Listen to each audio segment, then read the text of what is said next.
48 മണിക്കൂറിനുള്ളിൽ എന്തും സംഭവിക്കാമെന്നിരിക്കെ എല്ലാ കണ്ണുകളും ഇന്ത്യയിലേക്കാണ്. തുടക്കത്തിൽ ഇന്ത്യ പാക് യുദ്ധമുഖത്തെ ലജ്ജാകരമെന്ന് വിശേഷിപ്പിച്ച അമേരിക്കൻ പ്രസിഡന്റ് ഇതെത്രയും പെട്ടെന്ന് അവസാനിപ്പിക്കൂ എന്നാണ് പറഞ്ഞത്.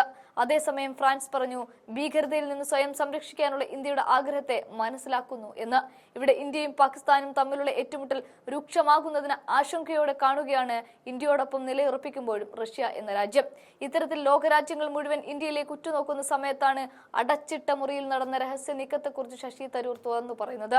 രണ്ടാം ലോക മഹായുദ്ധാനന്തരം ഇനിയൊരു ലോക മഹായുദ്ധം നടക്കാതിരിക്കാനായി രൂപം നൽകിയ ലോക സമാധാനത്തിന്റെ സംഘടനയായ ഐക്യരാഷ്ട്രസഭ ഇന്ത്യയും പാകിസ്ഥാനെയും തമ്മിൽ ഏറ്റുമുട്ടുമ്പോൾ, യുദ്ധത്തിൽ എല്ലാ കോപ്പുകളും നടക്കുമ്പോൾ അടിയന്തരമായിട്ട് അടച്ചിട്ട മുറിയിൽ യോഗം ചേരുകയാണ് ഉണ്ടായത്. ആ യോഗത്തിലെ തീരുമാനങ്ങൾ, ചർച്ച നടത്തിയ കാര്യങ്ങൾ ഒന്നും തന്നെ ഇതുവരെ പുറത്തു വന്നിട്ടില്ല.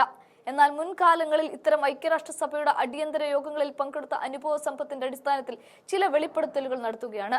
ദുഃഖകരമായ യാഥാർത്ഥ്യം എന്നെടുത്തു പറഞ്ഞുകൊണ്ടാണ് ശശി തരൂർ അടച്ചിട്ട മുറിയിൽ നടന്ന കാര്യങ്ങളെക്കുറിച്ച് തന്റെ സ്വന്തം നിലയിൽ വിശദീകരിക്കുന്നത്. ഇവിടെ പാകിസ്ഥാനെതിരെ ഐക്യരാഷ്ട്രസഭയിൽ ഒരു പ്രമേയം പാസാക്കിയാലും അതുകൊണ്ട് യാതൊരു കാര്യവുമില്ല.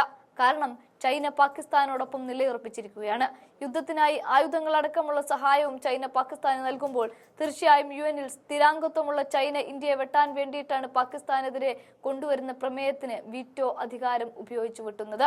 എന്നാൽ ഇനി ഇന്ത്യക്കെതിരെ പാകിസ്ഥാൻ നിലപാടെടുത്താലോ റഷ്യ അടക്കമുള്ള രാജ്യങ്ങളും അവരുടെ വീറ്റോ പവർ ഉപയോഗിച്ച് ആ പ്രമേയത്തെയും വെട്ടും. അതുകൊണ്ട് തന്നെ ഇരു കൂട്ടരും യുദ്ധത്തിലേക്ക് പോകരുത് എന്ന് പറയാൻ മാത്രമേ തൽക്കാലം ഐക്യരാഷ്ട്രസഭയെ കൊണ്ടുപോലും സാധിക്കുന്നുള്ളൂ. എന്നാൽ ഭീകരവാദത്തെ പ്രോത്സാഹിപ്പിക്കുന്ന പാകിസ്ഥാനെതിരെ രൂക്ഷ വിമർശനം തന്നെയാണ് UN-ലെ മറ്റു അംഗരാജ്യങ്ങൾ ഉയർത്തിയിട്ടുള്ളത്. ഒരുപക്ഷെ ഇത് മുൻകൂട്ടി കണ്ടുകൊണ്ടാണ് ഭീകരവാദത്തെ ഞങ്ങൾ ഇപ്പോൾ വെച്ചുപുറപ്പിക്കുന്നില്ല എന്നൊക്കെ പാകിസ്ഥാന്റെ പ്രതിരോധ മന്ത്രി ഖ്വാജ ആസിഫ് പറഞ്ഞത്.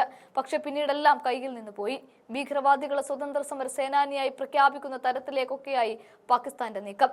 അതുകൊണ്ടൊക്കെ തന്നെ പാകിസ്ഥാൻ ഒട്ടും സുരക്ഷിതമല്ല എന്ന് തന്നെയാണ് അടച്ചിട്ട മുറിയിൽ നടന്ന ചർച്ചയെ സൂചിപ്പിച്ചുകൊണ്ട് ശശി തരൂർ പറയുന്നത്.